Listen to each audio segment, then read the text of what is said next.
Okay, come in here. We're in the combine now, and it's a little bit of a mess because this is where we're storing a bunch of the parts that have to immediately go on the engine, like are not really covered. Basically, pipes and stuff that goes in the cab is all in here. They're all marked for different things. Cover plates. We got gaskets and different large parts that go on the one end of the locomotive. Here's some of the bands that would go with the jacketing. And here's the go around for the turret. Got some valve reservoirs right there. Cab seats. Here's that rod. The rod which I gotta take out of here, and this is the engineer's valve rod. And as you see, this is the part that goes around the crank, and this one up here goes up to the Baker valve gear. So that's in here, and you see how caked that is with the old winterizer on there and grease. That we gotta take it in there and clean it off with the other rods. Put it back on. And here's that water column that you saw on the back of the engine a couple months ago. It was all brass, and he painted it up and covered up the reservoir, so when we put it back up there, when we're finished with the back head, it'll be ready to go. We took it off so because it has this pipe linkage here, and we gotta get the cab on before that gets put up there. Here's another one of the rods that goes in there. This is the I think this is the equalizer. Let's see. Yeah, this is the grease fitting. This goes on the greaser on the rods on the side there. You see it. It's that little machine with the pump handle that cranks. I gotta go over that one day and show you guys how that works. These here are the firebox doors. There you go. You can see how big the gears are on there. Usually you only see the top part when they're in operation. So there's that. And up here's the water handle. It goes on the back. This one's the engineer's side because it stretches down. The fireman normally controls it, but this one has it so that there's another handle that comes off of it, and this one goes down to the engineer. So he can control how much water gets put in the boiler too. And these are the covers for the stoker. These are what you actually see on the outside underneath the cab on the fireman's side. And then let's see. Okay, all this is pretty miscellaneous stuff, but we got a lot of copper piping that we pulled off. Some of it will have to be replaced because once you pull it off there, it gets bends in it, and you can't really bend it back out to the right shape anymore. Here's a couple more valves here. They've been cleaned up and painted. And right here, this is the reverser valve. It's got the lock, and it's got the wheel. And it's not a steering wheel. No, it does not steer the train. So all you little kids out there, no, we can't do that. This little gauge here reads out the amount of steam that is in the chest. It does not. It's not like a. I've been told it's not like a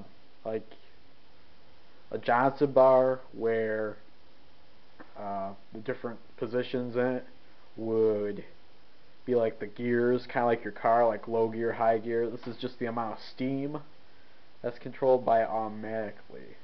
I don't know how that happens. Someone else should explain it to you, but from what I heard, you have to turn the wheel all the way one way or all the way the other way. There's no like in between. If you do put it in between, that's like neutral, so the engine's not going anywhere. But someone on YouTube, or I'll make a video later on that, how that works. Someone will explain it to me. Some more valves here and fittings. Here is the top of the steam dome. This is the cover on the outside. It's like the jacketing, and you see on the inside needs to be worked on. See some of the old lagging on there.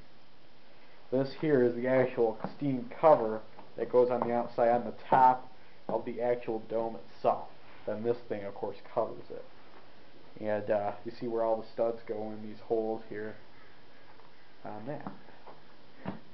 And these are parts of some compressors. Not sure. I think they might be off the 76. Not sure why they're in here immediately. I thought it'd be in one of the box cars.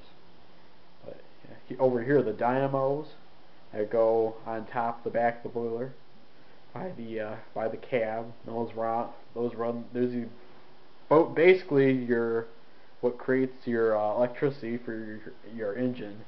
And there's not enough to power any cars. That's why we got a power car and you got another car with a generator. Got some more piping back there. It's a little workshop. This car was originally supposed to be the classroom car that we took on the road with us. Right now it's just a half tool car, half crew car kind of thing. We want to get it to where it's actually a classroom one day. And maybe open up this end and do some stuff in here. Here's the last part I want to show you. This is the kind of like the air controls. Your entire brake stand is here, and the whistle. See how this works is all the air comes in here, and it's piped in. So everything that works off air, we have to run through this thing. I think that's how it goes through the floor in the cab. So you don't have to drill too many holes in the bottom of it. But yeah, you got your train brake right here. And that's this is the emergency position. It's the exact opposite of what they showed you in the Polar Express, the movie. The kid threw it this way. He said that was emergency stop. This is actually the release position. It's the same thing for the locomotive brake here. Which is this one here. It controls the air brakes only on the locomotive. And it's got fewer positions because, well, it'll stop quicker when it's just a locomotive. And then, some people don't realize, but this here is the whistle. This is the button that blows the whistle. And how that works is the whistle, of course, operates on steam, but to open the valve, they use air.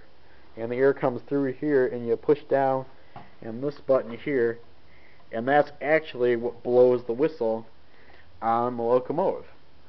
Now, we also have a cord whistle that we've connected to the valve itself, so it's just like a pull cord like that, like you see in the movies, or maybe you go to a tourist railroad and they have it there. But that was put in by members during the mid or late 90s. This is always the original whistle. So when the Pere Marquette got it, that was what worked on, just by air blowing. Actually, most later line locomotives ran on that, unless you ordered it differently. So that's basically the air controls right there. And of course there's valves for other things to connect to it.